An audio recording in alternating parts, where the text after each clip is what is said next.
ابني في KG1 بياخد إيه في الماث، والكتب اللي بياخدها إيه. أولًا أنا هاجاوبِك دلوقتي حالًا، بس خلّي بالِك إن هنا لازمًا تدّي لكل درس حقه ومدته وشرحه الكافي.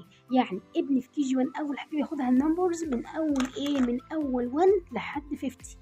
طب يا مس إيمان بنمشيها إزاي؟ بتمشيها خطوة خطوة. إزاي يا مس إيمان؟ إن إحنا بندّي من 1 ل5. كويس جدًا، جدًا، جدًا، وبيدّي تمارين كتيرة جدًا، جدًا. طب وبعدين يا مس إيمان لازمًا أكمّل ل50 عشان أدّي كل ده؟ لأ، هتدّي أول حاجة الnumbers من 1 ل5. هاقول لِك كل المنهج إيه وبعدين أقول لِك تمشي فيه إزاي. الnumbers من 1 ل50، من 1 ل50 بناخد more than وless than وequal، بناخد after وbefore وبناخد الshapes الأشكال الهندسية، وبناخد الedit. طبعًا هنا الجمع بيكون بالshapes في الأشكال الأول وبعدين بالأرقام. بناخد الsubtraction اللي هو الطرح بناخد برضه بالأشكال وبعدين بالأرقام. وبعديها بناخد الones والtens، الones الأحاد والtens العشرات. بناخد الmagic square وده مهم جدًا، جدًا، المربع السحري، وهتلاقيني شارحاه كتير جدًا في صفحتي على الفيسبوك مس إيمان أسس صح. الsecond order وبعديها الsecond order الترتيب التصاعدي والترتيب التنازلي، وبناخد الfraction اللي هي الربع والنص.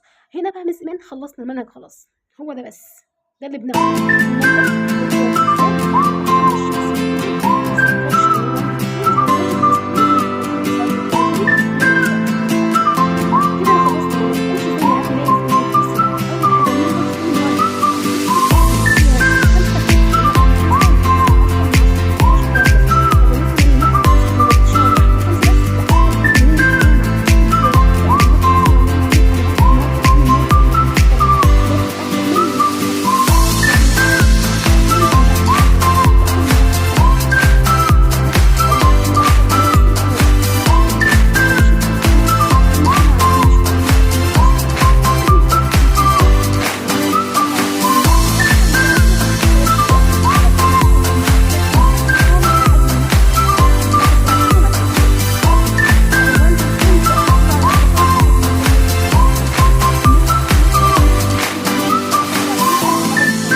هيقول لي لأ ال2 حُط دايرة عليه، وبعدين أبدأ أكبّر شوية الأكبر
أكبر منه وأصغر منه والزان والأشكال الهندسية والجمع